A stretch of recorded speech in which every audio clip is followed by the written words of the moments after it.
Here's a question I've been pondering. What do you do if you're a world-class fantasy author? You've made countless books, and you're rated as one of the best epic fantasy authors to ever live? Well, I've been thinking about that, and here's what you do. You take one of your most famous side characters, and all of her awesomeness, you give her own fantasy series that expands upon her universe and just how freaking awesome she is, and you get a freaking ninja to narrate the whole thing.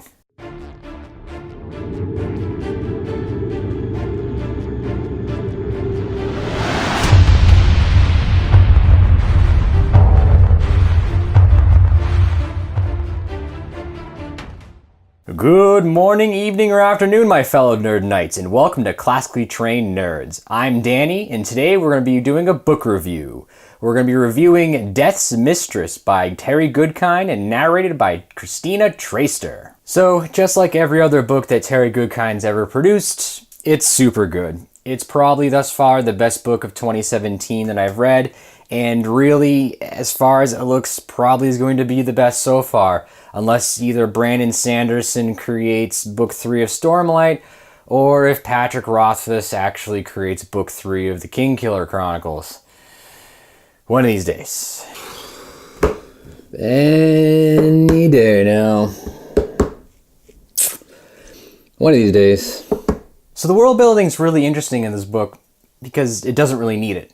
It takes place after a 17-book mega epic series, and it's already been done. The world's been built. But Terry Goodkind does a really good job at kind of expanding on the history of the world, especially when it comes to some like past emperors that aren't jargon, and some of the other generals and kind of the bloody wars that are going on in the old continent. And it's really interesting, you know. I wouldn't have thought that after 17 books I could hear about the same things over and over again, but by goddamn didn't turn that page over and over again and loved every minute of it.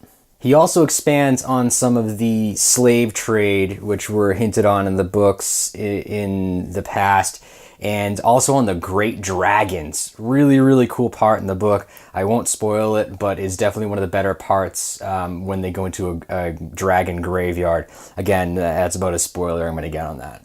So the book takes place with mainly two characters. Well, three, but two of the well-known ones. You have Nikki, who is the Death's Mistress, and she was a evil villain. Now she was a good guy. Has a bunch of history in the older books. You should read that if you haven't. And also Nathan, who is the prophecy wizard, but doesn't have prophecy anymore because prophecy was destroyed.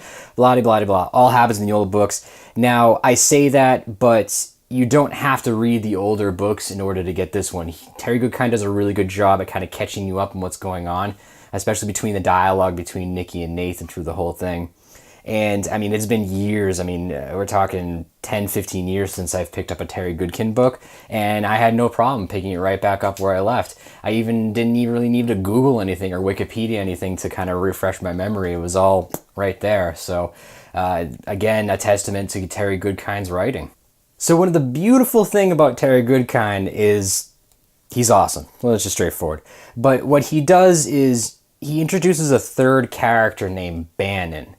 Now, you have this duo between Nikki and Nathan who have had at least 10 books to develop their characters and to become a better, people in their own right. And he's introducing this brand new kind of person. In most cases, you would think this brand new person would be a little bit on the shallow side, isn't as well written. But no, not because Terry Goodkind's a juggernaut of writing, but he seamlessly puts Bannon into this duo, and he has such history within his own right, but without it being explained, and he's kind of a mystery. It really just beautiful character development. I mean, the man's a master author. You can't expect anything less. And, Bannon turns out to be probably one of my more favorite characters, to be totally honest. I mean, I know Nikki's a super badass, and she, kills people by the legions, but, Bannon's a younger guy. He's, 16 years old, he's out on his own, and a whole bunch of stuff happens, and he develops the character more and more through the whole book.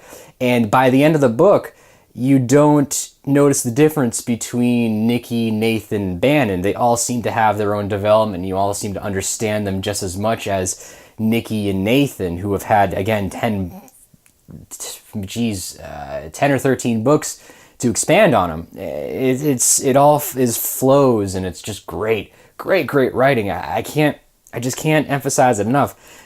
Again, definitely one of the best books I've read so far this year. So the general storyline of the book is super easy to read. It flows very naturally. It's as though the story's being told to you, which if you read or listen to the audiobook, it is being told to you, but you get kind of the idea I'm going at. Now, each kind of bad guy in the book is kind of its own little mini saga, and each one can almost be read as a book in its own.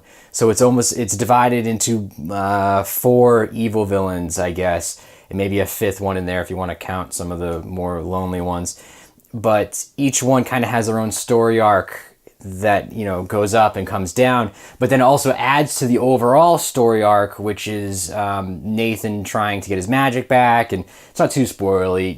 You get it in the first 10 pages of the book. So again, very easy to read. Definitely didn't have to, hammer my willpower in order to keep turning the pages there. It just flowed really naturally.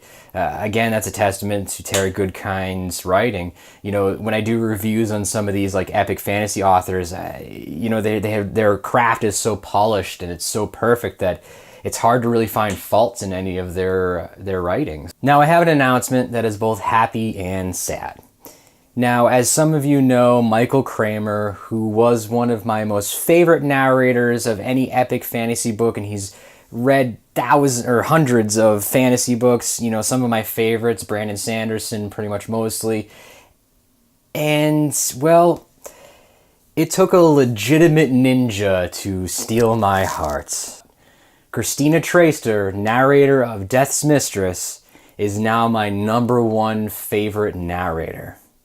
And she has stolen my heart. Christina Traister, will you be my #1 narrator? So all joking aside, this lady is a beast of a narrator. I mean, seriously, I could not find a single thing wrong with her performance. Everything was so perfect and distinct that I didn't even need the Nathan said or Nikki said that writers normally put. Everybody's voice was so distinct, and it was consistent. There was no accidental, wrong voices, and everybody had the same feeling that you would expect during those situations. One of the worst things an author can do is narrate a person, after they just ran 2 miles and they're out of breath, and then the narration sounds as though they've been sitting still the whole time. No, not Christina Traister. She actually sounds like she was there running with the character, and then when she speaks, she has that everything that would normally happen. Now it's her acting prowess. Now just fucking beautiful. Sorry, my language, but my god, friggin' perfect. Could not have expected that. I didn't do my research before I downloaded the book, but man, was I blown away. No joke, I'll link her website to her bio below. She has done everything. Literally, her resume, when I downloaded it, because it's available on her website, lagged my computer out. And I got a pretty damn good computer. Now, she is a master in fine acting. She is a fight choreographer, which is freaking awesome. She is a legitimate ninja. She basically teaches stage performance and movies and how to fight in, I can't even get into it, but she legitimately knows her way around sword fights. So what better to have somebody who is describing somebody fighting and all these big battle scenes, especially in Death's Mistress. There's some pretty epic shit that happens. What better than to have somebody who's actually been in a sword fight dictate and narrate what the hell's going on? Could not have picked anyone better. Terry Goodkind, if you had a choice in who your narrator was, you did a freaking awesome job, man. Sorry, I can verbally ogle her all day. Now, back to what really matters. So when you break it all down, she is a phenomenal voice actor. Definitely creates an already amazing book even more amazinger. I did just make that word up. Now, she does have a really good ability of making everything distinct.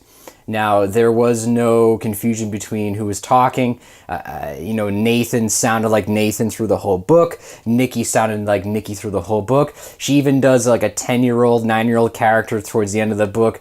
Perfect. I mean, she's a grown woman, and I was listening to a 9-year-old talk. Even like the mannerisms and the euphemisms in their voices were just like, I was looking at my 9-year-old niece and chatting with her. It just perfect. She even does a really good job with the male voices, which is one of the hardest things a female voice actor can do.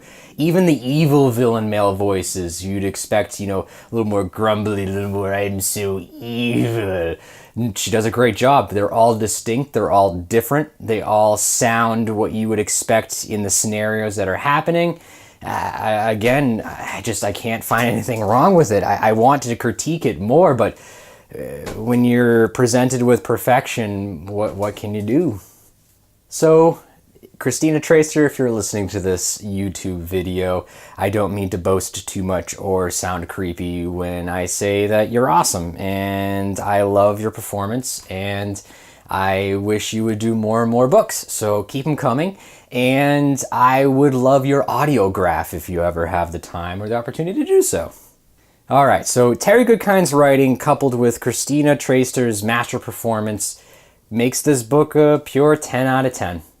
I very rarely grade things a perfect score, but this book is definitely one of them. Highly recommend getting it, listening to it, reading it. However you want to absorb it, you need to. I'll post some links below and some ways of getting it to you.